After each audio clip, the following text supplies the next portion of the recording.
Time to abandon ship. Oh no! Here we go.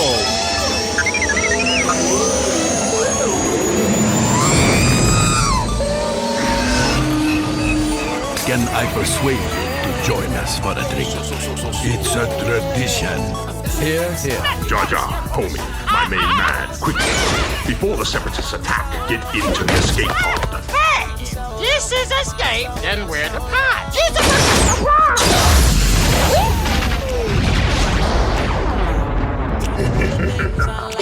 Welcome back to Star Wars Escape Pod. I'm your host, Josh, and we have our co-host Blake returning today. We're just going to be chatting all about some recent Star Wars news, everything from this supposed Mandalorian video game that's been leaked, down to the Lego Star Wars game, why Val really died in Solo, so on and so forth. We'll be bringing up the whole Slave One topic, as well as Solo story continued.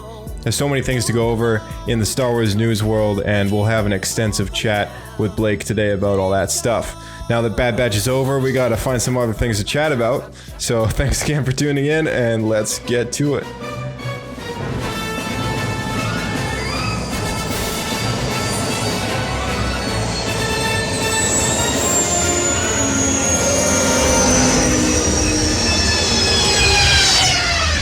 Another happy landing. Welcome back, sir.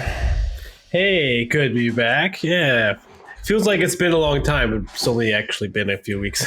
I feel like, well, we did, I guess, miss like 1 week, was it? We just kind of we called it off. Yeah, there was too much going on, so you did a light speed last week. Yeah, too much going on. I mean, in the process of moving and stuff like that. So just did a quick 15-minute light speed, and there was so many more Star Wars news topics to talk about that I feel like it was it's flooding out. Yeah. It's the one thing. It's funny because you had a friend that asked who's not really into Star Wars, and he was so confused when he was like, "Oh, you guys run a Star Wars podcast? That's cool. What on earth do you talk about?" That's probably a very common question. It is. There's like a few movies, so you guys do like one episode a year. Well, there's 6 to 9 movies or more. How do you guys do like 60 seconds at a time breakdown per year? Could you imagine? That's going to be the new series. 60 second Star Wars, recover all the movies in 60-second increments. Actually, there is a Harry Potter podcast. I totally forget the name of it, but that's actually what they do. They break down, I think it was the movies like 60 seconds at a time or something like that, or maybe it was the books like one chapter at a time, but maybe the books. I think the movies are like okay, that's episode 1. It's like episode 2. This entire 60-second montage is dedicated to the transition between seasons in The Prisoner of Azkaban. I don't know. Whatever it is, right? Episode 1, the beginning credits. But yeah, I mean, it's Star Wars is this weird franchise where you just always have something new to chat about. It's like the, what I think I told him, I said the way I described it was running a Star Wars podcast that just kind of goes off of whatever is kind of like a daily bread sort of situation. Like where he's like, well, I don't know what next week's going to bring, but there's going to be something.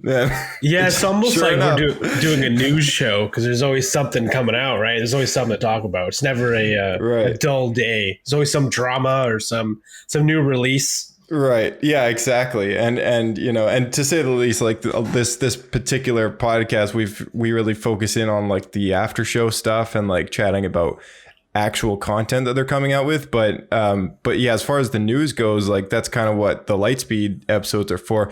But then it just kind of accumulates and it can't really fit it all in, and even if you do, it's like this kind of deserves a little more chat, a little more conversation with another person, and not just kind of these are the headlines in under 15 minutes. So yeah, it's definitely worth doing something like this. And we've got a whole query of things on this list, short or long topics. We'll figure it out. But the first one, I think, which could be a little more of a lengthy breakdown of this, is the leaked Mandalorian video game running on Google Stadia. Did you hear about this? No, this is news to me. So some person on the internet has quote unquote leaked, I guess, a couple days ago, this very odd looking Mandalorian game, which I guess to a friend of mine at work was very convinced this is just a fan made game and has staged it as if it was to be a leaked game. And the more that he kind of explained this to me, the more I started to believe that this is all just like one big hoax. That the Google Stadia overlay is actually just done in post, and that the entire game is done by a fan in Unreal. I even thought Google Stadia was kiboshed. Google Stadia is like a Google's version of like Xbox Game Pass or something like that. It's like a game streaming service. So there is a few things on there. Like you can play Assassin's Creed Odyssey. It's like Netflix, but for video games. And I know that was the game plan, but I heard it. I was talking to someone who's a gamer, and they told me that basically after they released that you still have to buy the games, people just lost interest, something like that. Oh, really? Oh, it's I think that's probably the NVIDIA one, because there's an NVIDIA service as well where you kind of pay to rent pay to rent a machine that virtually accesses a game that you're supposed to already own. So it's kind of a strange thing. It's basically if you have like a really crappy laptop, but you own a list of one of the 500 games that they have on the list, you can log in with your NVIDIA account, and your Steam and stuff is all linked to that, and then you just get access to those games remotely on this crappy device. But it's the idea was you use their gaming machine. Yeah, their hardware, right? Yeah. So Google Stadia, on the other hand, is you get access to all the games that they have to offer for like one solid price per month kind of thing. But the fact that this leaked game is like being demonstrated on this Stadia thing, it makes no sense, because like nobody develops a game on Google Stadia. It's just a streaming platform.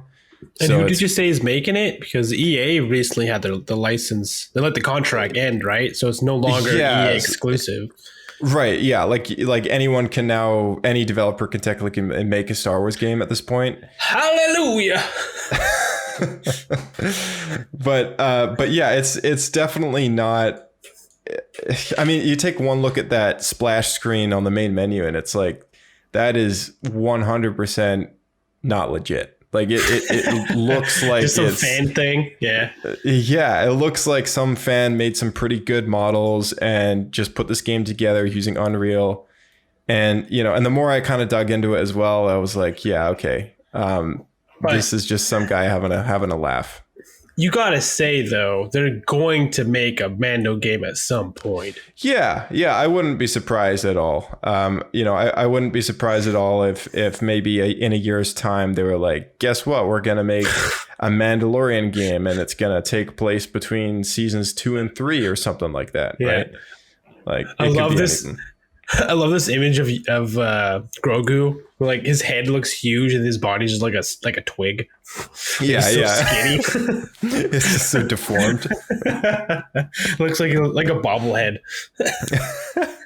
It's pretty funny because I mean I'm fairly convinced that this isn't real. But the moment you look up leaked Mandalorian game, the internet's going nuts over this thing.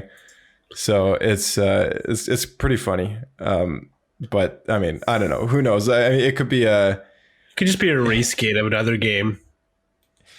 Yeah, because I mean, like, here's the thing. Like, Unreal's an insanely powerful tool for anyone who's wanting to make something that looks nice, but is like fan made. There's even a YouTube channel out there right now that has been using Unreal to finish those proxy animation Utapau episodes from the Clone Wars. And they've been using like the Battlefront 2 models of the characters to do it, or remodel people and stuff. Yeah. It's insane. They've released some clips of it online, and of course they've got all the audio dialogue and everything from these episodes. They're going to try and literally finish it, and it's going to look more lifelike technically than Clone Wars does, which is pretty nuts. So That's a good you know, point. Unreal's a pretty powerful tool, and you know, some of these assets look like they're straight out of Battlefront, aside from Din Djarin himself. But he almost, you know, it almost could be the same sort of remodeled assets of Boba that have just been retextured, and you know, it could be any of that, right? So who knows? You can get some pretty good models online for these characters at this point. You know, a lot of fans out there making this stuff and then selling it for $50 a pop on some of these 3D model stores. So no, it's true. If you're willing to do the time, it's still a lot of effort to do all the layers. It's easier than it was in the 90s, in the early 2000s. You had to code everything, but it's still a lot of time. It is, yeah. Which kind of begs the question, like, if this is a fan-made game, like, or sorry, if this isn't or if this is a fan-made game, like, why all the effort? just for I mean, something that some people have 150 episode podcast to talk about Star Wars. Some people work on video games. So like, right. No judgment. Yeah. Right. Yeah, exactly. I mean, who am I to question someone else's way of expressing their fandom? I mean, it's cool. I know sometimes it works out. You know, Lucasfilm or ILM or whoever, maybe Lucas Arts. Oh, they'll shut it down. As soon as this thing gets out online, they'll be like, nope, and then that's Disney. I think Lucasfilm's more open about it. But I was gonna say, at least with some of the old fan videos and stuff, they've been known to like hire people to do a good job, right? Because like get your name out there. Yeah, more recently they brought on into ILM. They hired one of the guys that did some deep faking stuff for I think it was Mandalorian season 2, right? They did a deep fake on Mark Hamill. Was that him? I wasn't sure if I knew he got hired, or I heard that. Yeah, but I wasn't sure if he worked on Mando season 2, if they hired him after. Yeah, I forget what I think it was. He didn't work on anything. He was like an unofficial, like, oh, I can make this better, and then he just kind of did what he did, and it's like, oh, this guy knows how to use like deep faking software. Let's bring him on. So yeah, I'm pretty sure it was after Mando season 2 was out. Yeah, it was like a couple months after. Like it was. I mean, the Mando season 2 came out like it was like over a year ago, I think, right? Or was it last year? No, it had to be this last spring.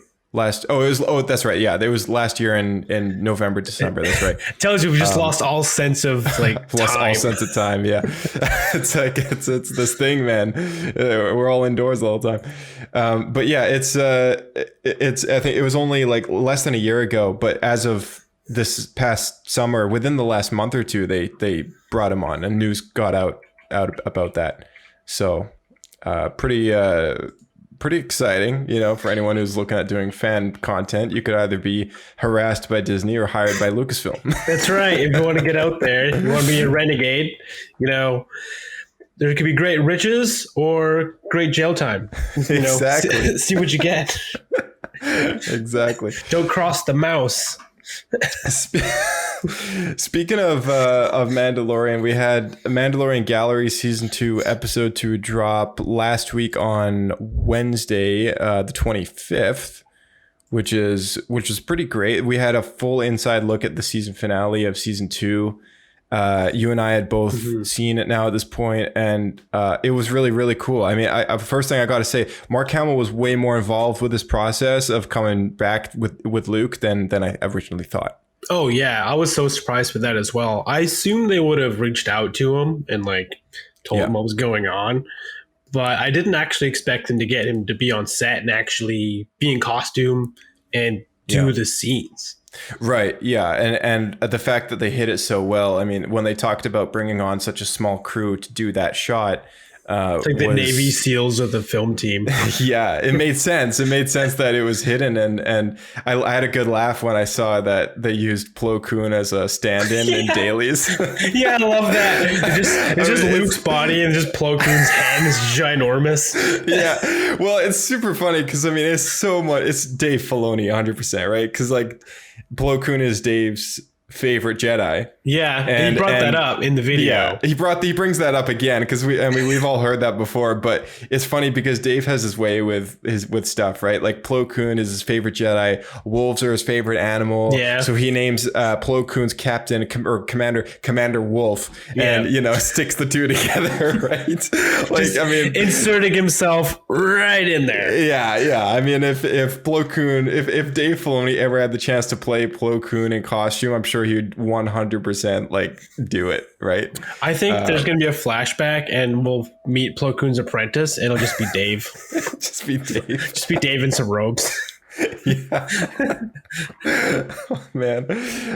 And he also made Plo Koon the one to find Ahsoka and stuff when she became a Jedi, when she was brought into the order and stuff. So he's put a lot of importance on Plo Koon, and honestly, there's been a lot of things floating around that people are like, oh, maybe he's actually going to come back. Like maybe Plo Koon actually is going to be brought into these live action shows. I mean, I could see it because of Dave, but one thing that I actually give him a lot of respect for is he still only, even though I'm sure he would love to do that, but he won't do it unless he sees an actual reason story-wise to do that.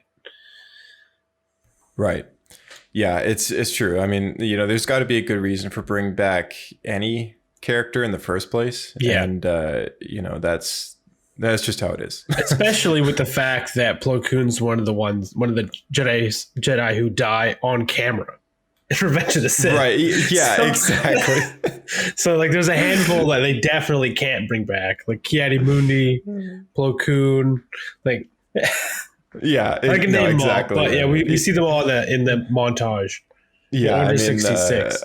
Honestly, like there's a lot of people hoping for a lot of stuff like that. Like bring back Windu, bring back Plo, like all this stuff, and I'm like, Windu, just leave them dead. Like, I mean, I love Samuel L. Jackson. I love the character Mace Windu. Do I want to see him come back? No. I mean, I don't want another Rise of Skywalker Palpatine thing where it's just an underwhelming return of the character that I love, and then it just gets pulled off really incorrectly. Like, what if it's Samuel Jackson's kid, like Mace Windu's kid? You think of that? Yeah, or just clone. It's a clone. It's a clone of Windu from Mace Windu's hand.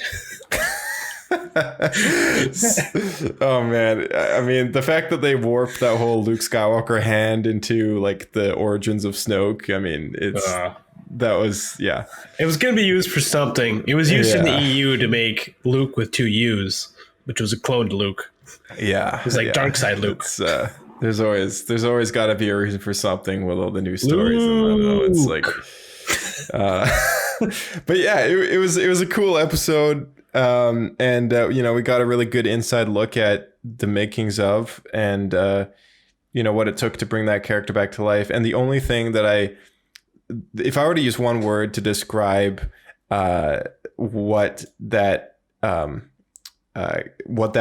episode is, I would say it's nostalgic. I mean, the entire episode, I think nostalgia was just ringing through my ear because you had the perfect crew bring back this character in a very successful way compared to previous attempts. And I think that was probably the most important part of seeing what they did with that episode was that exactly. So I think our next topic is Lego Star Wars 2022. We finally have a release date, which is nice. Haven't they had multiple other release dates though? They have. So Lego Star Wars was supposed to actually come out earlier this year. And because I think... And last year. Yeah. Well, at first they didn't have a release date. Then they said it was this year, I think, at some point. But truly, like, I think it was the whole Cyberpunk that when that came out and it really shifted with the gaming community, and other games have done this in the past. I think it was kind of the last straw for a lot of these developers, and we're like, you know what, we're freaking out right now about the reaction we're going to get if we release an incomplete game. Let's just take our time, finish it, and we'll release it when it's ready. So someone told me that part of it was one of the like leads or whatever, one of the top people like left the company. Oh, maybe that had something to do with it too. I mean, the fact that it pushed forward a whole year is pretty nuts. So, you know, to me, that's just like, it wasn't ready. I know the message that they sent out earlier this year was I think it was on Twitter, it was on their Instagram. Let me just try and find it. They sent it out as kind of an apology for the fact that it would be late. Because like the other part that people don't realize is when these games are delayed, they're putting off being paid because they don't make money until the game hits shelves. Right. Exactly. I mean, I guess pre-orders now, but like that's it. Yeah, it's a tough thing for a lot of developers to do sometimes. And here's the message right here. All of us at TT Games are working hard to make Lego Star Wars: The Skywalker Saga the biggest and best ever Lego game. But we're going to need more time to do it. We won't be able to make our intended spring release date, but we'll provide updated launch timing as soon as possible. So at Gamescom last week, that's exactly what they did. They released to us the spring 2022 expected release date. And I think this time we're going to be held to it, which is nice. So we can all look forward to a great Star Wars game coming out next year. That'll be cool.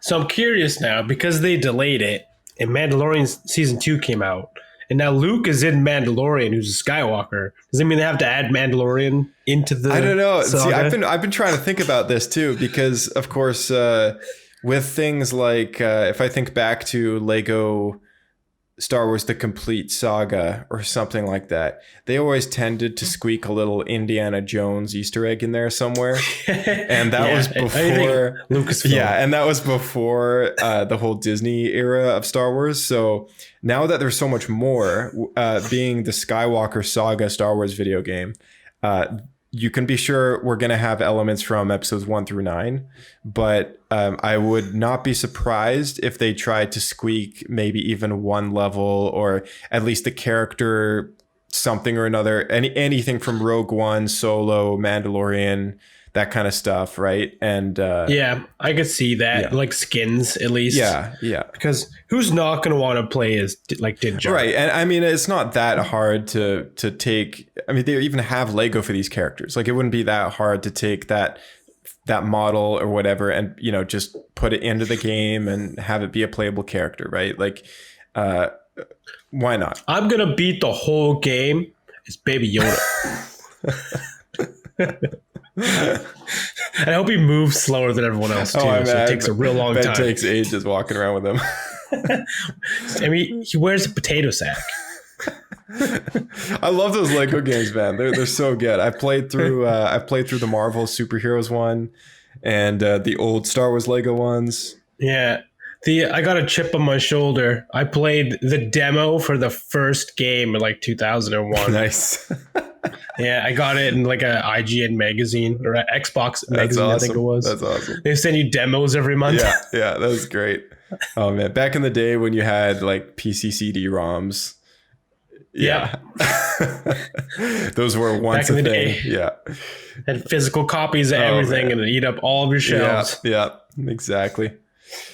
So I saw an interesting article online that's been floating around as to why Val really died in Solo. This is going to really tick a lot of people off. But I figured it was worth kind of talking about, just because I think before you get into the story, you got to say who she is, because I'm going to be honest, I had to Google it. I had an idea. Okay. All right. So, but I had to Google it. Val is, her actress is,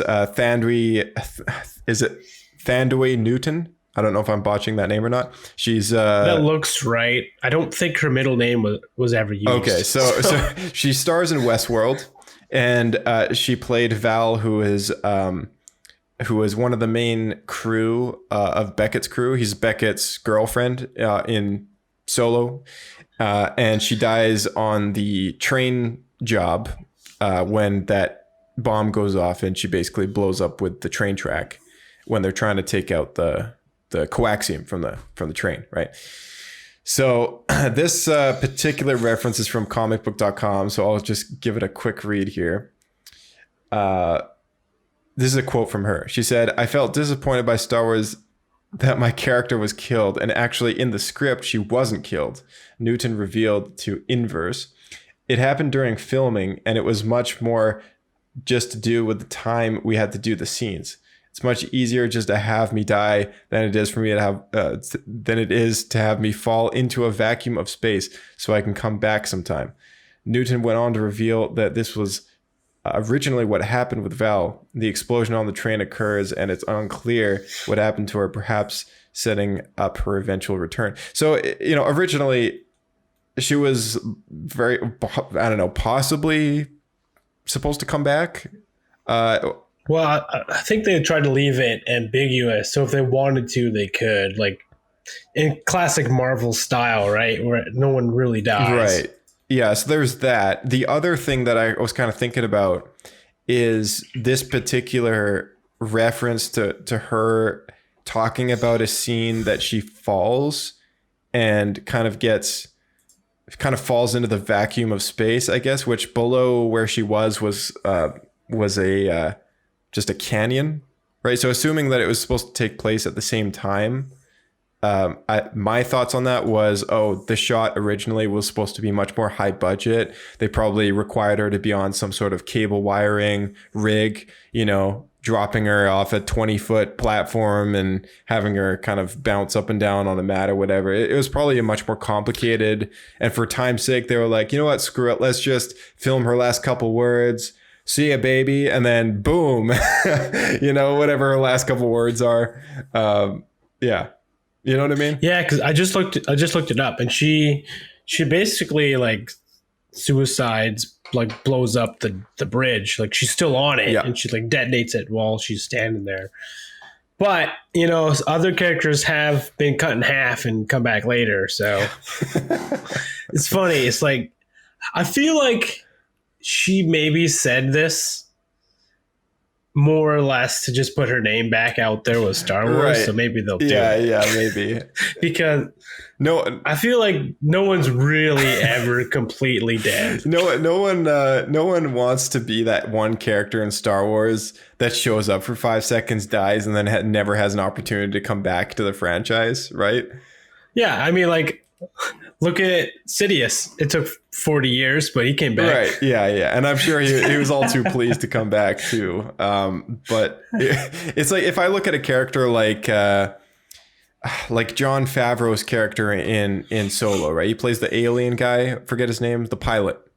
Yeah, he does the voice of the guy with four arms. Yeah. Because you didn't see his face, John was able to return as his Mandalorian character in The Mandalorian, which he plays the big beefy Mandalorian guy with the big machine gun and stuff, and his voice is kind of similar, but a little he tries to make it different. And then of course he was also the voice of Pre Vizsla in the Clone Wars. Like, yeah, that's who I was going to bring up. Jon Favreau has played 3 characters in Star Wars as far as I know. Maybe there's been a few more. I think he may have been like a stormtrooper cameo at some point, I'm sure, but it's just what happens, and that's cool because you get to come back and come back and come back, whereas a character like this, like, boom, you've had your go, you're dead, you can never come back again, right? See, the problem is she came at it for the wrong direction. She came as an actress, but she should have came as a film director or something along those lines, because she can just insert herself whenever she wants, multiple times. Yeah. That's right, throughout the entire franchise. Right, exactly. Pull the Favreau and just keep putting yourself in stuff. Yeah, I was gonna say, just keep cameoing yourself over and over again. Yeah, exactly. So I mean, it's pretty funny. I do wonder, though. I wonder if the script where she didn't die, which I assume is that's where she would have signed the contract, was with the original directors. And right.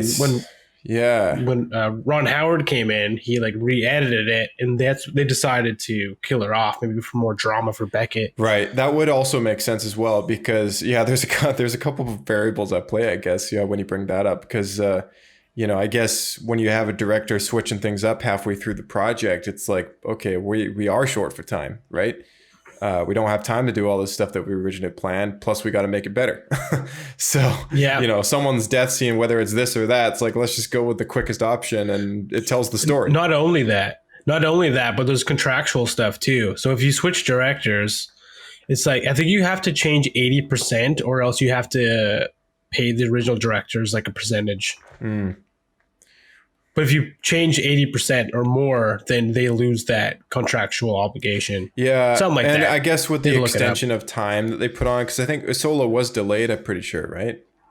Probably. I don't remember, but I wouldn't be surprised. I have this vague memory that it was delayed. It was a while ago now, so I can't even remember. But, when a director comes in and does that kind of stuff, it's like stuff that gets delayed. It's like, oh, that actress, she actually had Westworld season 3 or something to film at this point in time. She won't be able to make her filming dates for Solo after X day and month, right?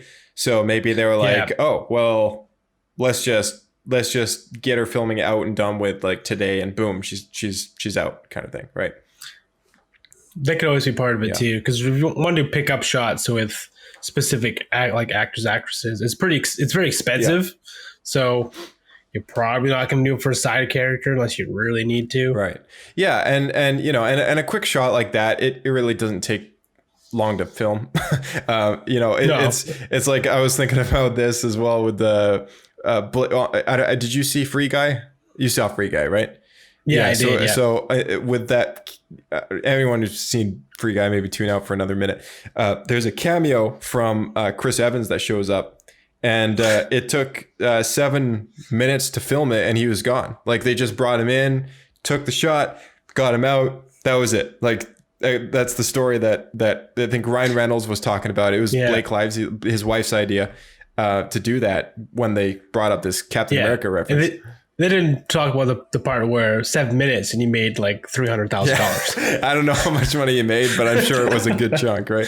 But yeah, it's like 7 minutes. It's like, boom, he's in the area. It's like, hey, give him a call, bring him in. We'll do this quick shot, and then he's out, and doesn't even, he can make it back home in time for dinner, kind of thing. So yeah, well, like one shot, it's like when we're comparing the existing death scene that she had to the extensive, elaborate fall, which would have been a stunt or something, like as in the, as an alternative, it's obvious to me that this one would have been a quicker take to do.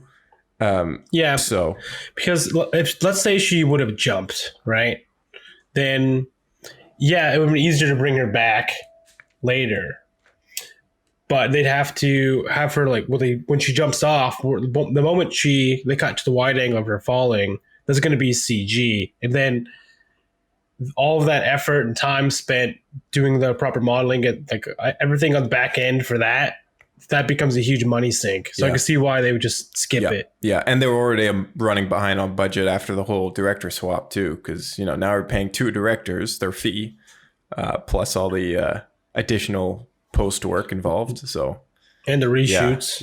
It's extensive because I think they basically filmed 2 movies. Yeah, that movie was a huge loss to the company, big time. It was made public. Yep, look it up. Or as George would say, because he's not making money. He's already got his $4 billion. He's on his couch laughing. It's funny. I know every time a movie comes out, like in the Star Wars franchise, they always watch it with George and try to get his opinion. And if it's anything that he created and is related to it, he's just like, why are we making this? Yeah, exactly. Yeah. Why does this need to exist? Right. It's like but then he loves stuff like Rogue One. So and I think he loved Mandalorian as well. It's the stuff that's really relevant to his stories is, to be fair, is the stuff that he likes. And I think he likes new characters. Yeah. He doesn't want to waste time on stuff at least he's known so intimately for so long. Right. Yeah. And, and to be fair, that's his stuff. Right. So I think as far as passing the torch goes, it's like part of that is kind of seeing what new storytellers can do in that big, vast galaxy. Right. New stuff is good stuff. It's always a good thing. Let's move on to the next thing. It's a really quick thing. There was a Lego Star Wars game earlier this year that was canceled. It was supposed to be a mobile game. It was called Lego Star Wars Battles. And not only 2 months later, maybe it's been 3, who knows, Apple has resurrected that game and it will become a Apple Arcade exclusive following the shutdown of that game initially. So I thought that was a little interesting. I found that out today. And was like, oh, so anyone who subscribes to Apple Arcade, you'll get a new Lego Star Wars game coming out in the next couple months. Not entirely sure when. It's been a while since they've released a mobile game. Yeah. I know around the time of Rogue One, I felt like they were coming out like every other month. Yeah. And what's crazy about this one is that it's been in beta for 2 years up until the point that it was canceled. It was in beta for a long time. So it was basically done. They're just doing polishes and bug fixes. Yeah, exactly. I don't exactly know why it was canceled in the first place. I feel like probably EA. It says here.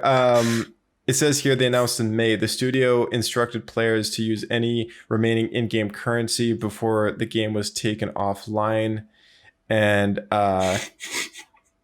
Oh, that is all it says. Yeah. So I'm not entirely sure why it was canceled in the first place, but it's coming back. Mr. Back. That's right. So yeah, there you go. Let's move on to the next one. Star Wars Visions. Well, you didn't say if you were gonna play it or not. Oh, no. I'm looking forward to Lego Star Wars: The Skywalker Saga, but no, this mobile game. Be sweet. Yeah, this mobile game now. We got a LAN party that, by the way. Yeah, we do. Well, I guess we'll all have to play it at the same time. Well, you know what? It does have local multiplayer. We can play it. Yeah, exactly. It's even probably got remote play, which means only one of us is to have it. To have 2 people to play, so that'd be pretty cool. Yep, I'm down. Star Wars Visions comes out, I believe it's September 9th, and I think every single episode is dropping on the same day. Star Wars Visions is the upcoming anthology series. Sorry, September 22nd, not September 9th. It's the upcoming anthology series, which is anime driven and done by various Japanese animation studios. I'm not really an anime guy, but to me, this looks interesting. For the sake of it being absurdly different than anything we've seen before. Well, excluding the original Clone Wars cartoon. Well, actually, yeah, that technically is a 2D animated project. And it's supposed to be in anime style. Same as Samurai Jack. Right. It's like right. It's not traditional North Japanese American anime. Mimic. Yeah, exactly. Yeah. So this is authentic anime and will have Japanese versions and English dubbed versions. They're not designing these to be English, but it will be dubbed. But yeah, it makes me wonder. Will they also have subtitled in the original? Yeah, Japanese? I'm sure they'll have all the options. It actually makes me wonder how they're gonna play that on Disney Plus, which is depending on your region and all whatever region you're in, languaged place, right? I didn't know they did that. You couldn't force it to be other languages. Yeah, I mean, as far as Canada's concerned, like, or North America, I guess we get all just default. You click on a movie. We're so used to all Hollywood media being filmed in English anyways. So this is a new experience for me to be like, oh, this is a Hollywood label, but this product is done in Japan. So they're going to have it in Japanese, but then they'll have an English version as well. So it makes me wonder if you'll be able to hit play and then be able to choose from the settings which audio track you want to play from, as well as which subtitles you want to play with. That's just my guess. But, I guess we'll figure that out on September 22nd. So it'd be cool. Do you happen to know some of the specific storylines? And I watched the trailer a few months back. Yeah. So there's 9 episodes. The first one is called The Duel, and it will be focusing in on the Jedi and the Sith, but with an alternate history pulled from Japanese lore. This is going to confuse a lot of kids. Ronin, which is one of the Del Rey Star Wars novels coming out later this year, will be a tie-in novel to this particular episode. Also, I'd like to mention the kind of upfront message from Lucasfilm in their own words was that this would not be canon, purely from the standpoint of my own personal opinion on what they said. But they did say when they approached the series with these creators, they said, we are approaching it from a completely fresh perspective. They basically gave them full freedom. They were like, you can use what we've done before as a base, or you don't need to at all. Like, it doesn't need to fit anywhere within the story of our Skywalker saga. Like, it's just going to be this extra thing, I guess. It's a really cool idea. And we talked about it a bit in a previous episode. I think it's a really, it really allows creatives to do what they want and kind of just take the Star Wars IP and just kind of run with it. But it's all because they kind of did this with the comics as well, right? There was this number of comics that are like really out there, and they were advertised as being out there, but people still make their own canon in their head, and so a lot of people consider it canon even though it's not canon. Yeah, like I'm sure, and now even with us, we still consider certain stories, like say Darth Plagueis, to have happened even though they haven't technically. Right. Yeah. For Lucasfilm, it hasn't happened, but for a lot of us fans who are kind of like, well, nothing's been overwritten yet, it's happened to us, right? Yeah, exactly. Yeah, so the first one's called The Duel, second one's called La Pinocho, third is Tatooine Rhapsody, fourth is called The Twins, fifth is called The Elder, sixth one is called The Village Bride, seventh one is Akakiri, number 8 is T0B1, and the ninth one is called The Ninth Jedi. And there is no synopsis other than the one for... Oh, sorry. There is a small synopsis about each of them. I'm not going to read all of them, though. Actually, not all of them have it. There's only like one or two that have it. But yeah, it's... the original air date will be September 22nd. So I don't know. If any of you guys haven't seen the trailer, you should look this up. It's going to be an interesting take on, it's funny because it's almost like flipping the pancake again, because Star Wars is like stylized and inspired by Japanese cinema and history and lore and visual aesthetics and all that stuff, right? And kind of evolves over time because becomes its own thing.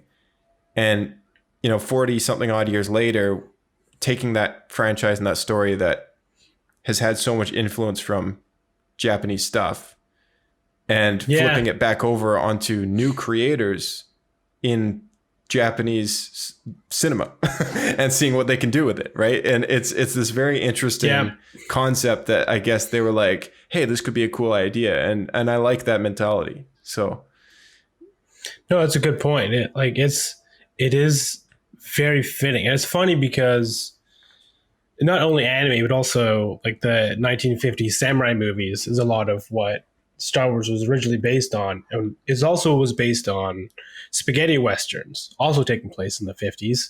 And the samurai movies themselves were based on spaghetti westerns. So it all kind of just like intermingles together, where Star Wars like pulled from all of it, but they really all reach back to, I guess, like spaghetti westerns. And then, yeah.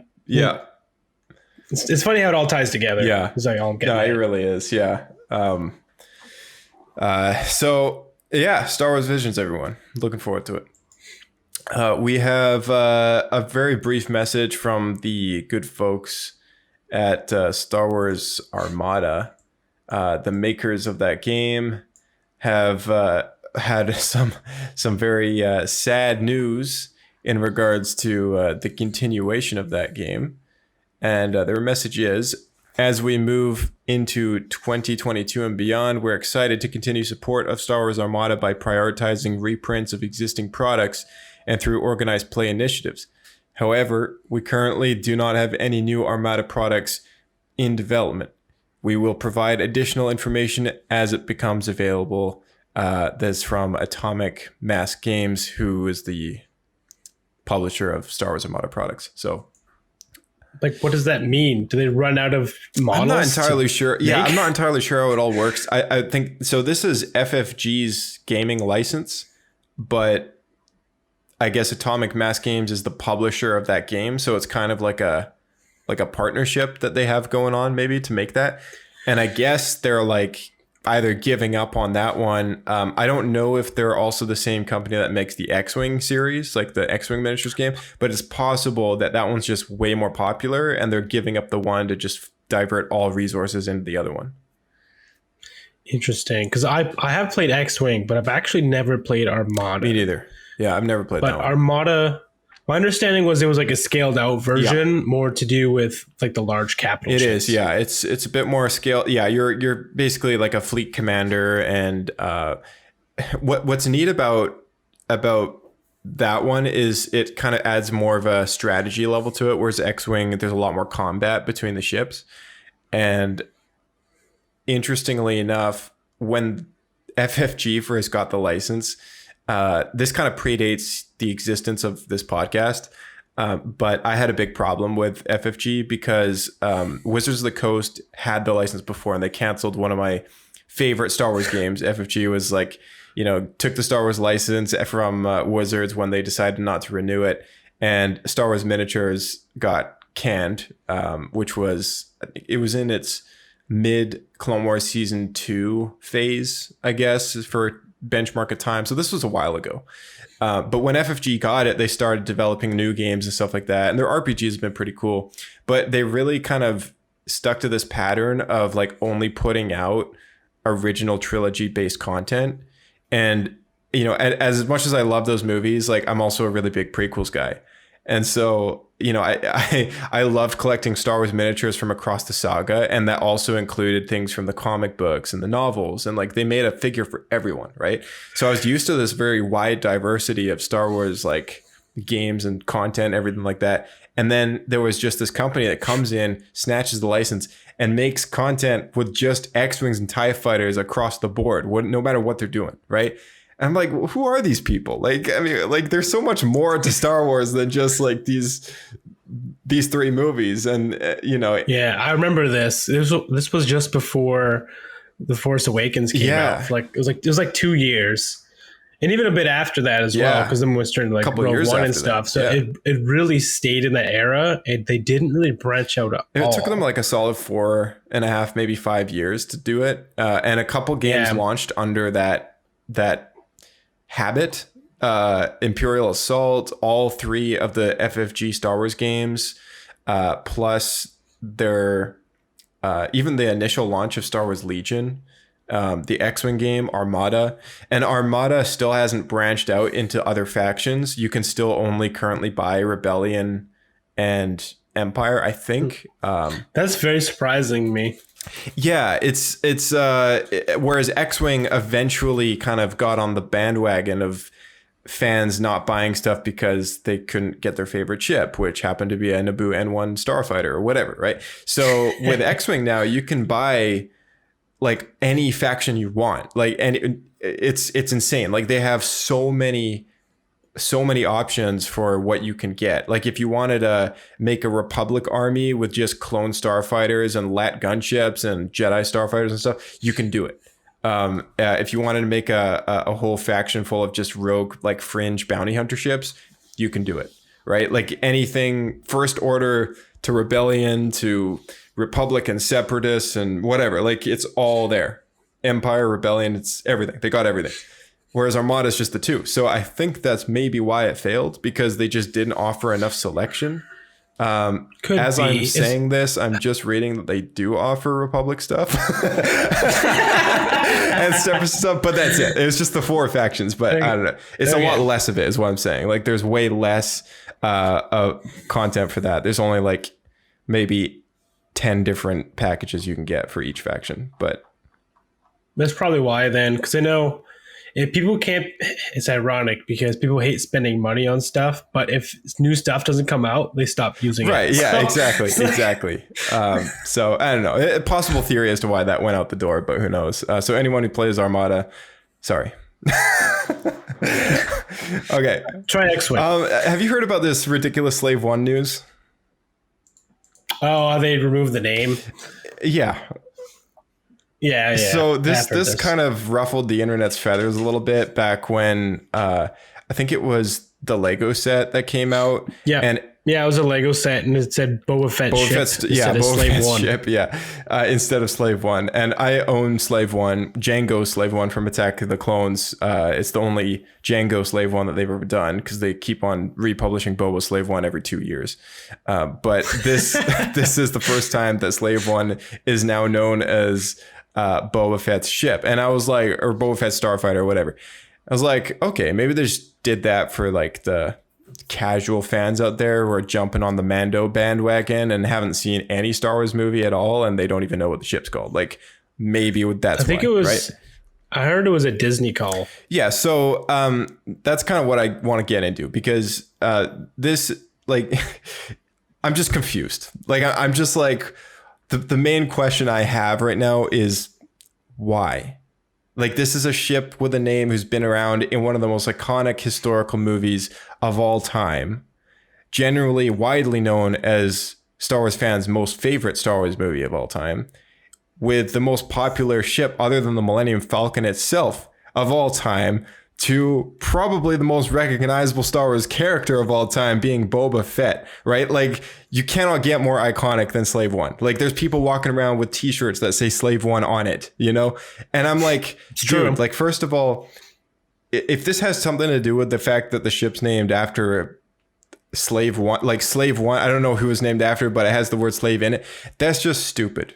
Actually, I don't even know the origin story of where it.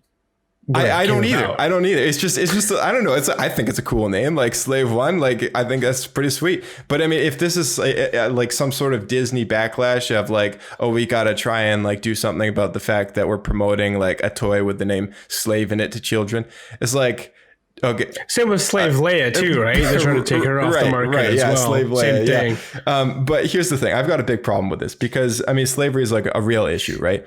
But yeah, I mean, honestly, that's the biggest thing. It's like what are they doing? Like turning a blind eye to just like this thing that exists, right? Like it's like we all know it's a bad thing, right? But the one thing that I'm like, this is just a part of Star Wars. Slavery is just a part of Star Wars. I mean, it was slaves who built the Death Star. Anakin was a slave. His mother was a slave, right? Slavery is just a thing. It's a thing that's brought up in the Clone Wars. Ahsoka's people were slaves to the Separatists. Like, there's so many times that this is a reoccurring plot.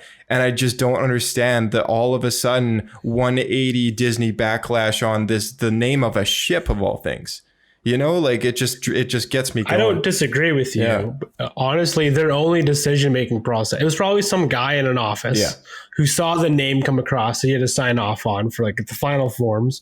He was like, what is this? Yeah. We can't have that. We can't have that word on any of our stuff. People won't buy it. They won't buy it because it says the word slave. Yeah, I'm like, dude, what the heck, man? Okay, here's the other thing. Maybe this is all just a big misunderstanding because it's happened twice now. Okay, this happened once with the Lego box. At first, I was like, it's a Lego box, whatever. The second time, though, it's happened more recently in the War of the Bounty Hunters comic book series, which is known to have had some more gritty moments in the past. And they gave a list of all the bounty hunters on someone's screen. Like in the comic book, they had someone looking at a screen and every bounty hunter known to man was listed next to the name of their ship. And every single bounty hunter and all their unrecognizable ship names were all listed there, except Boba's was known as Fire Spray. Now, Fire Spray 31 is the model name of Slave One. Like, Slave One is the name of the ship. The type of ship that it is a Fire Spray 31, much like how the Millennium Falcon is a YT 1300, right? Yeah, like it's the like with actual ships. Like you christen it with a like your call sign name. Yeah, exactly. It's like if you give your car a name, that doesn't mean that the car manufacturer's model number is that name, right? Like the car has a name on behalf of the company, and then you give it your own name, right? But even one past that, where ships have to have a name, because if you're ever calling in, there's a unique name that you have that they'll recognize. Right. Yeah. So for Din Djarin, it's the Razor Crest. Like I actually don't know the original name of that ship. I thought it was a Razor Crest ship, but I don't know. Yeah, it is. So I don't know either. I don't think he has well, there's the episode where they ask him to put his thing on there. And he's like, "Oh yeah, it's not working." Ah, okay, all right. So I think he doesn't have a name because he wants to fly. Okay, yeah, okay. I don't know. It's. I think it's kind of funny that he named his ship after what it's actually called. Like, it's like, oh, that name's good enough. I'm just gonna call it that. It's like, when you're insuring your ship, it's like, sir, there's no one in the galaxy that has the same name as your ship. Like, that's amazing. You know what it is? It's like Ferrari, the Ferrari. Yeah, exactly. Yeah, exactly. Yeah, Cooper, the Mini Cooper. No, but the Ferrari is a real car. Oh, is it actually? Yeah, it is. Yeah, but it's like Spanish though, so it's like Ferrari la Ferrari. Oh yeah, that's right. It's like a model of the brand. Yeah. Yeah, but it's translated. It's just Ferrari, the Ferrari. Right. Yeah. No, I know what you're talking about. Yeah. Ferrari named a Ferrari after their own company named Ferrari. Their name. Yeah. So like 70 years later. Right. Yeah. But yeah, so this is kind of like going that direction with the fact that they've called it just fire spray.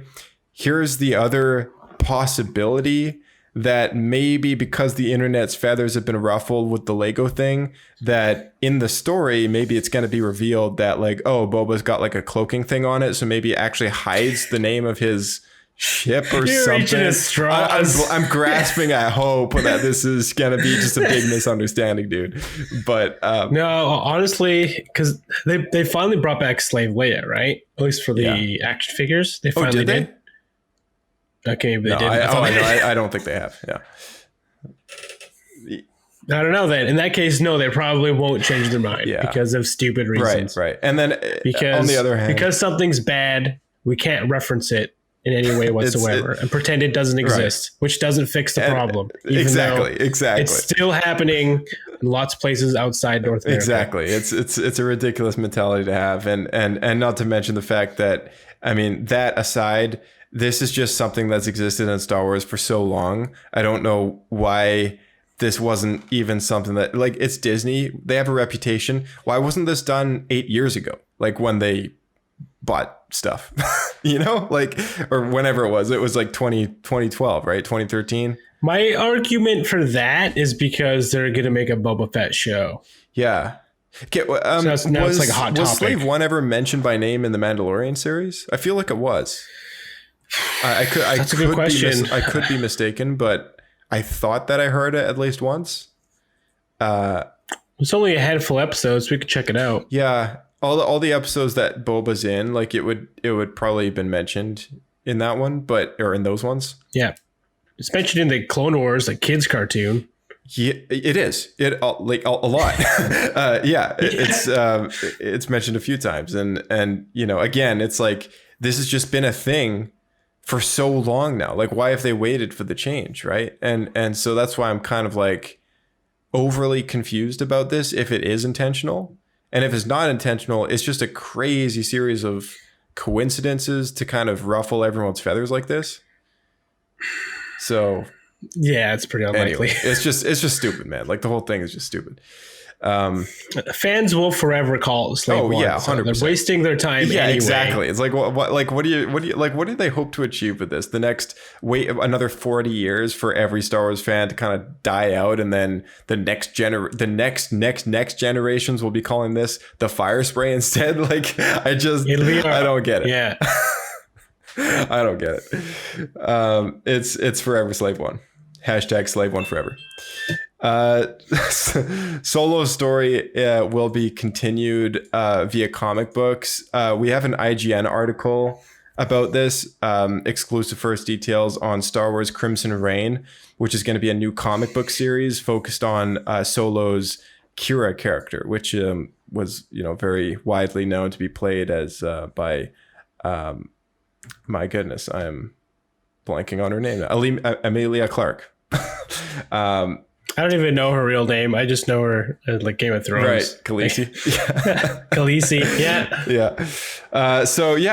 The limited series will debut November 2021. It'll be 5 issues long. So if you guys typically don't read them week to week, you can always wait for the trade paperback, which will be published probably next year sometime in spring. And this is a Charles Soule series, and Charles Soule writes only the best stuff. He wrote all the successful Vader series as well as Light of the Jedi. He's a very, very well-versed author. He also did The Rise of Kylo Ren. Having any kind of comic book author take a character like Qui'ra's from such a movie and kind of continue it on, I think he's the perfect guy to do it. And not to mention in this teaser picture that he's got going on, Ren, which is the original Master of the Night of Ren, is actually in this picture as a teaser as to like who will show up, as well as a character that looks very suspiciously like Lumaya, which is pretty nuts. Did you see that? Lumaya. Yeah. So on that picture, like on the IGN, the IGN article, there's a picture that has like a teaser image of the cover, and it's got Qui'ra on it, Luke, Leia. It's got Vader in the background, Dr. Aphra, and then it's got 2 characters to the right. One of them, his name is Ren, and he is the Master of the Knights of Ren before Kylo Ren was the Master of the Knights of Ren. He showed up in the Rise of Kylo Ren comic that Charles Soule also did.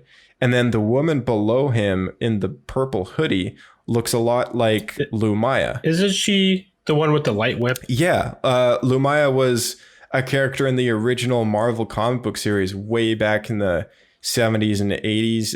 And she had this yellowy electric light whip thing. She had like turban-ish face coverings and stuff. And then she also had a big thing with purple, I guess, and black and silver. And I don't know. I take one look at her. I'm like, yeah, it kind of resembles the character for me.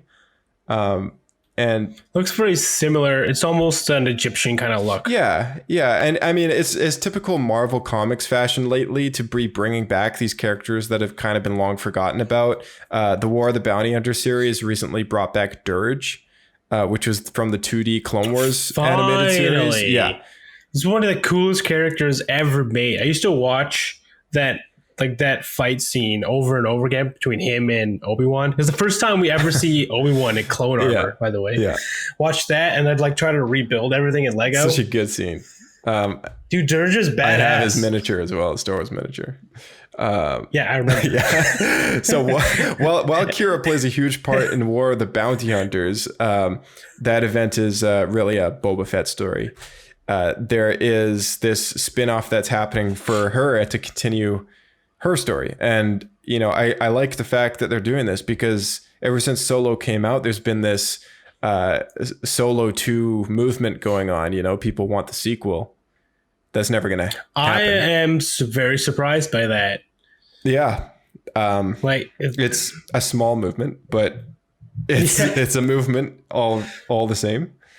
Fair enough. Yeah.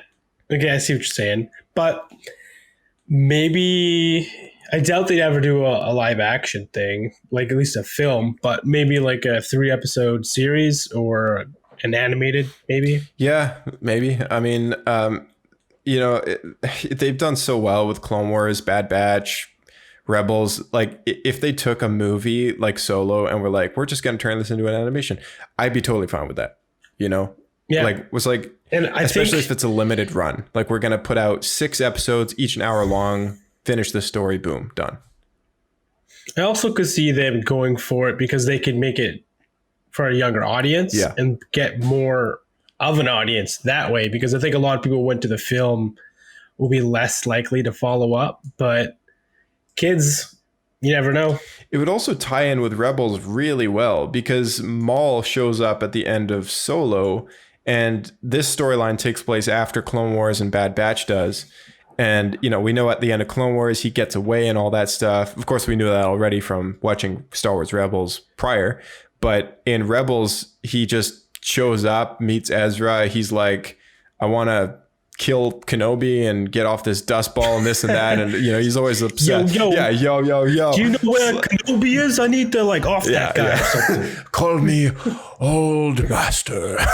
You know, he's got that whole old man thing going on. But they at some point have to tell the story of what happens between him being a crime lord competing with the Hutts. Yeah.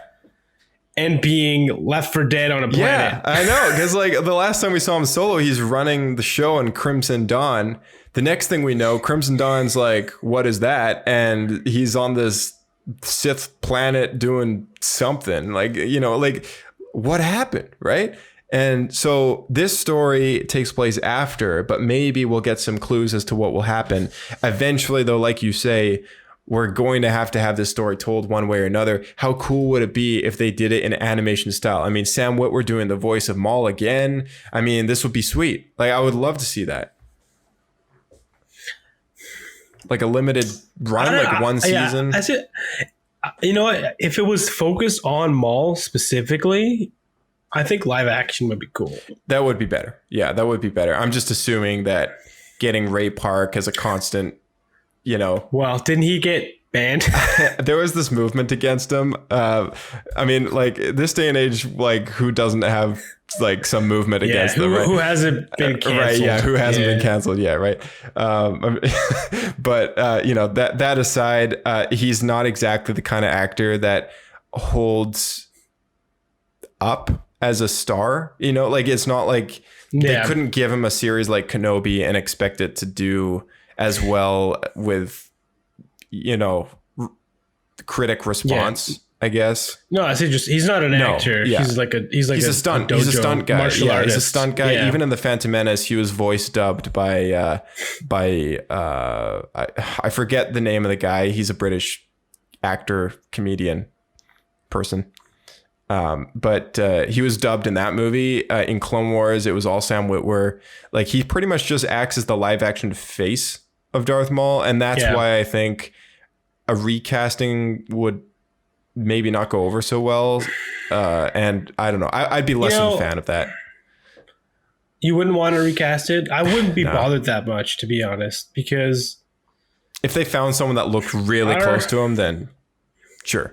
To me, if you got the face tattoos and the horns on, I don't think you're going to tell a difference. I just don't want it to feel like a fan film, because I've seen really good Darth Maul fan films and the makeup is great, but I've just seen so many of them that I'm like, yeah, like almost anyone could be Maul, and I want it to be Maul, you know, like the official stuff. And I don't know. I guess recasting for me would just kind of come across as like, I don't know, like how they did the Luke Skywalker thing. When I heard the rumors of them recasting him with like some younger actor, like Sebastian Stan or something, he looks really close to Mark Hamill, but I was like, I don't know. Like I said, I'm still not sure about the whole young Solo thing. They can kind of buy it because he's like 15 years younger or whatever. But you know, once you see a certain character a certain way in that era that they're in, and then you have to switch it up, it's like it becomes a little harder for me to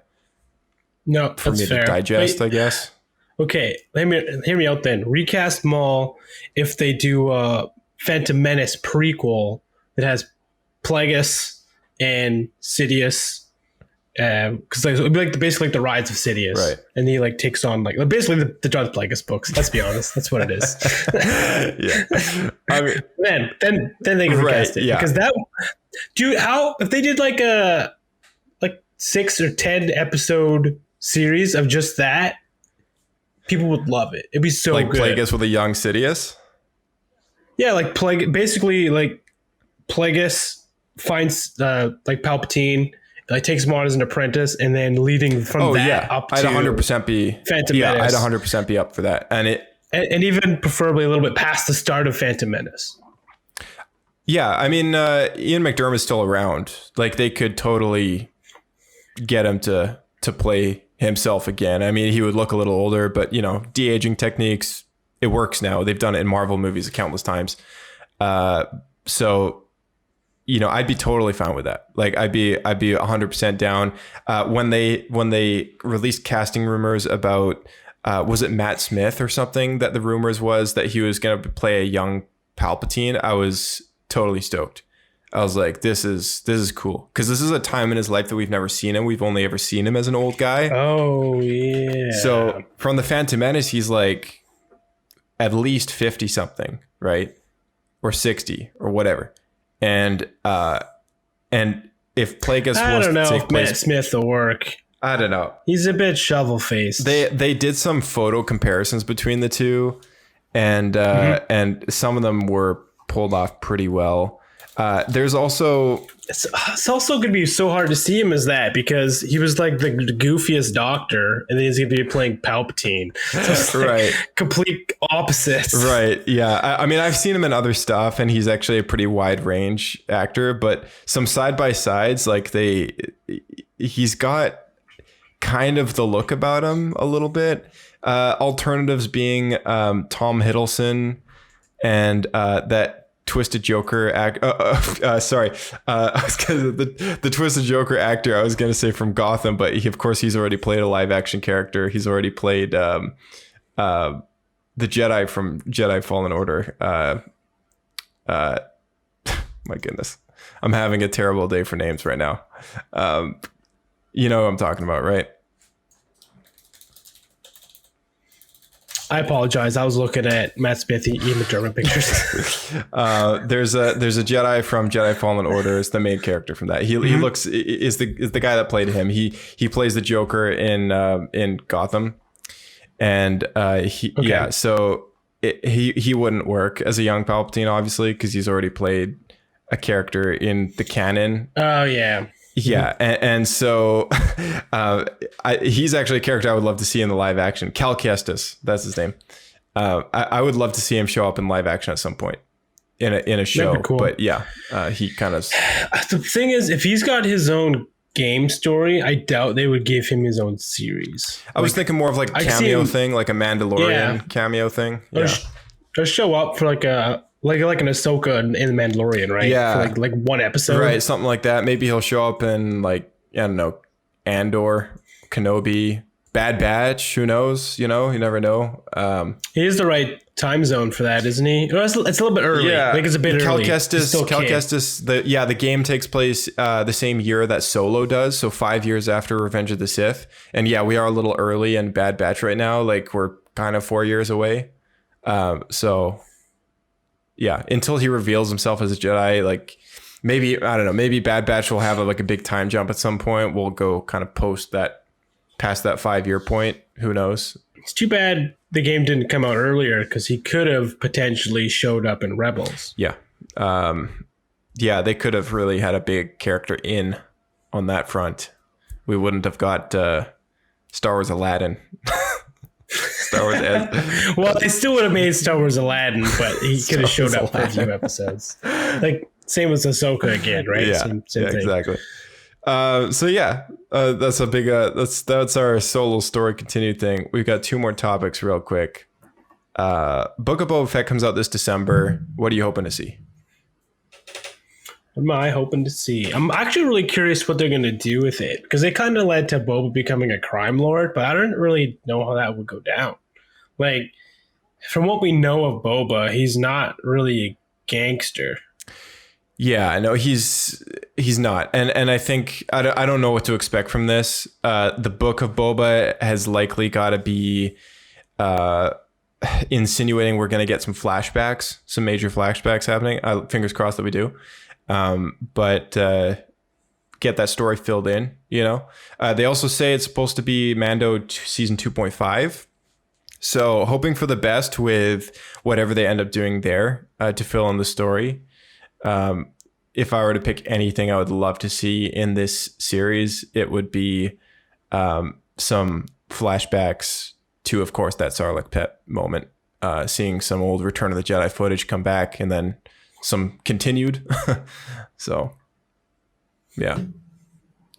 It'd be pretty neat. Honestly, we kind of talked about this during Bad Batch. But, well, I don't know. At some point, I want to see the duel between him and Cad Bane. But I don't know if I want it as a flashback or to get something else that shows it in its time zone. Right, exactly. I'm still torn about that too. But fingers crossed we get it at some point. Yeah, they got to, man. I know Dave Filoni's probably just itching as much as we are to get it out there. Yeah. Because it was so cool. There's so much lead up to it. Like, it's got to be done. Totally. Speaking of Mando season 2.5, of course, there's a whole...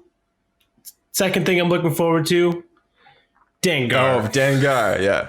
Bring back Dengar. Simon Pegg. Shut up, Dengar. Shut up, Dengar. Oh, dude, they'll totally cast him too for that. 100%. They got it. They have to. I hope they stick to the EU too, where like Dengar had his emotions removed to make him more of a killing machine. What? So that's the thing. He got an implant to have his emotions removed. No, Dengar's messed up in the EU. We have Thrawn being a very early on introduced character with season 2 now of Mando, being season 2.5 of the Book of Boba Fett and all the recent Thrawn novels and everything. Of course, the prequel novels. The third one coming out this fall by Timothy Zahn. That'll make 6 Thrawn canon novels that will have been done, plus Star Wars Rebels and now the live action shows. It's funny that Thrawn keeps coming back in the times that Star Wars needs to be saved. And I say that only because the last time he was such a big deal was the Heir to the Empire trilogy, which came out when Return of the Jedi wrapped up. And those were the first couple Star Wars books that really kind of carried on the story. To many fans for many years, the Thrawn, the original Thrawn trilogy, that is, was the sequels. And rightfully so, up until the whole Disney canon movement, those were, to many of us, how the story continued. Yep, it was for me, for sure. I know that. Yeah. I love those books. They're still some of my favorite. Yeah. So seeing him come back, we will at some point in the Mando series. Will his first appearance be in the Book of Boba Fett?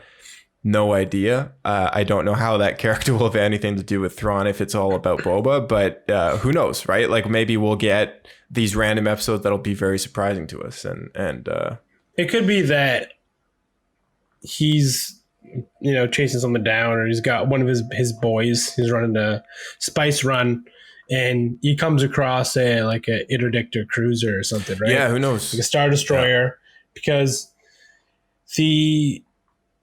they basically set up this time frame to lead straight into where those books were. Everything is like lined up. Yeah.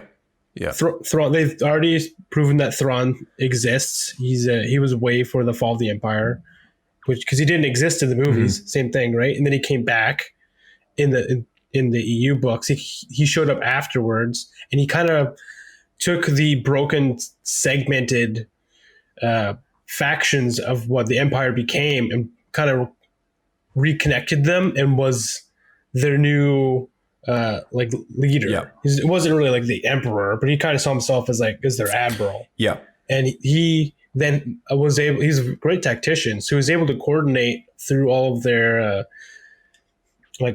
all their ships and all their soldiers and stuff to create a fleet that was actually strong enough and with his tactics clever enough to actually push back the rebels, even though they're trying to set up government and everything. And they've kind of proven that where we are right now in Mandalorian, when we see the X-Wing pilots, they say how they're really short staffed, stretched thin. They're they try to hire on her name, but bounty hunter girl. Oh,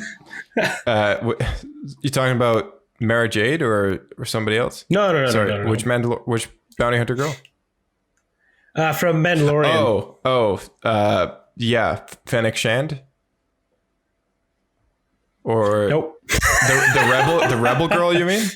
Yeah, it's the rebel girl. Oh, okay. Yeah, Gina Carano's character. Right, Cara Dune. That's her name, Cara Dune. They hire her to show up as a. She shows up as what are they called now? Like a marshal, marshal. Yeah, the rebel marshal. Rim. Yeah. Yeah, because they're stretched thin, right? And so that's where Thrawn and his new coalesced empire are able to really push back and take a big chunk of the Outer Rim away from them. Right. Yeah, and anyone who's kind of fascinated with this new era that they're building out, definitely check out the Star Wars Aftermath books. They're not very good, but they're yeah, I'm selling these really well. They're not very good, but they are a very good stepping stone to what actually does happen post Return of the Jedi. It does. One thing it was great for was all these little flashes of like what's happening on other planets as the Empire crumbles, and the whole trilogy of books leads a year after. From the ending of Return of the Jedi to a year later, where the Battle of Jakku happens and leaves all that devastating shipyard wreckage that we see Rey living in 29 years later. So it shows the Battle of Jakku, it shows the events leading up to that, as well as the surviving members of the Empire, how they get away, kind of the beginnings of what could be the First Order there, and hints at kind of what the rebellion is doing as far as transforming into the New Republic. So it really kind of fills that void that there's really not much in right now. And Mandalorian being 5 years after Return of the Jedi, only 4 years being after Battle of Jakku, there's not a lot of space in between that series and the events of those three big staple novels that, there's nothing there. I think the only other thing is probably that Han Solo Lando book that came out. That's post Jedi. Yeah. Do you remember what that was called? Oh, I read it a while back. Yeah. I totally blanking on the name, but yeah, it was one of the first books. Yeah, it's a Star Wars Del Rey canon novel, and it features Lando and Han, and that's the only other one I think that takes place between these two stories. So anyone who's kind of willing to try and piece things together, is it Scoundrels? Sorry, no. Is it Scoundrels? Oh, Last Shot. Last Shot. That's the one. Yeah. Okay. Scoundrels is the one I like. That's the EU one, yeah. The EU one. So Last Shot, the Aftermath books. Of course, you have Star Wars Rebels for introducing Thrawn to the canon there, as well as the now will soon to be completed second trilogy, which is a prequel trilogy to the original trilogy. You have 6 Thrawn books to choose from within the canon.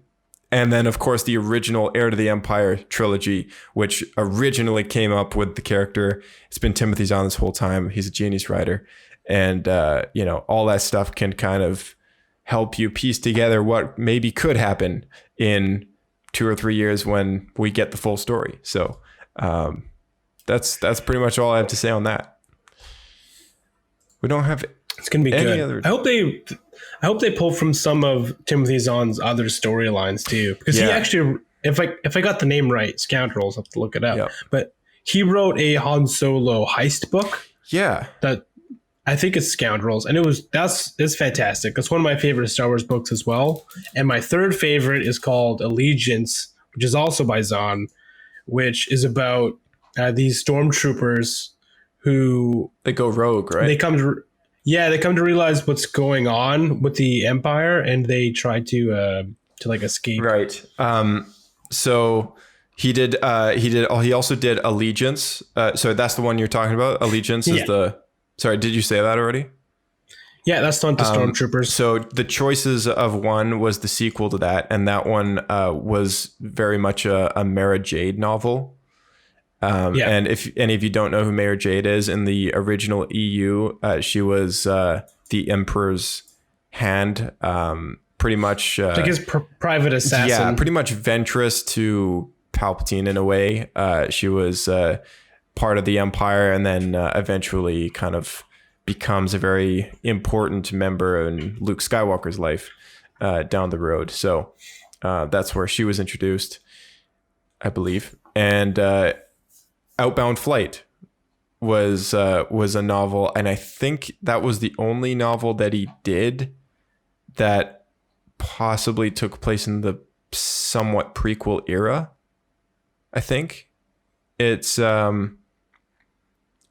I believe it was supposed to kind of be the story about how the Republic comes across the Chiss for the first time. So his new attempt at doing this has been taking place in the new 6 Thrawn books that he's been writing for the canon. But yeah, this was kind of a Palpatine Republic plot that then took place over a series of time. It's pretty cool. It's like, I don't know, maybe I was going to compare it to a Star Trek story, but I've never seen that Star Trek story, so I don't want to make that comparison. But I don't know. If you like adventure, kind of like traveling, exploration, new civilizations, all that stuff, like this is the Star Wars story of that. Also not canon, but again, you never know with these legacy stories, like Dave, John, like they could bring back anything. It's true. It's like, I wouldn't be surprised.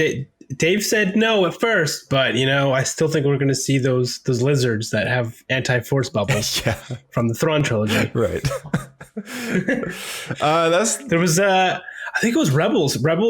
There was something. The exact same design. It was a statue. Yeah, it was kind of a nod to that lizard, but they just they didn't. They did put in the character of what's his face? His assassin guy. He's got a little assassin friend that runs around and Thrawn? Yeah, I thought they did reuse him in the stories. He had a babbling sidekick who was like a guy with him. mustache. Yeah, the little alien guy, but he's like an assassin. In the EU, he's I don't want to spoil it for anyone. Anyway, so that's pretty much all we got. But we're kind of running over time here. But yeah, is there any last minute thing that you wanted to bring up? I just want to say there's lots on the horizon. I'm very excited. I feel like we've always been hoping for like the same 2 things, which is like Plagueis story and the Thrawn story. So I think we're at least finally looking like we're going to get one, and I'm very excited. Yeah, no, it's very fair. Yeah, very fair to say. And again, like we've got so much stuff coming down the line for the podcast. I mean, we still have we're kind of still reading these High Republic things, and there's a lot to look forward to with our What Happened episodes, which we'll kind of get back to as well. I've still got this episode about force powers and all this and that I've have sitting in the folder here and like 80% finished. So I'm gonna have to revisit that, and we'll publish that out at some point as well. But lots of stuff. There's always gonna be something Star Wars to talk about, even though Bad Batch is over. And before we know it, we'll have Star Wars Visions to start talking about, one episode at a time. So there you go. Yeah, that's a good point. It's gonna be fun. Lots to do. It'll be good. All right, man. We'll catch you in the next one. All right, guys. Thanks again for tuning in. And as always, drop those 5 stars if you're using Apple Podcasts. Leave a review on any platform that you can. It always helps us out. Most importantly, sharing this show with a friend, another Star Wars fan, posting on social media a link to your favorite episode or even this one. Just say, hey, check out this Star Wars podcast. It's awesome. These 2 guys are super funny, and they entertain me on my way to work or whatever you guys are doing. So that would help us out a tremendous amount, because it helps the algorithms. People discover the show, and then more people kind of get recommended it and all that stuff. I don't really know the full explanation, but it's an algorithm thing. It helps us out a lot. That's all I can tell you. It's also a non-profit show. We don't collect any donations or anything like that, but there is a link in the description to World Vision, and you can drop them any money that you would give to us. They need it more. So you can leave any donations at their donate.worldvision.ca/collections/donations. There's a variety of ways to get in touch with us, including our Twitter at SW Escape Podcast, our email swescapepodcast@gmail.com. There's a link to our Discord in the description, as well as a link to leave a voicemail. Please feel free to leave a voicemail. We'd love to hear from you guys. And it's very cool to hear what our listeners think about what we've been chatting about, as well as your opinion on any topics that tended to come up. So let us know your thoughts on what you think is going to happen with the Book of Boba Fett and more. We'll see you in the next one, and may the Force be with you.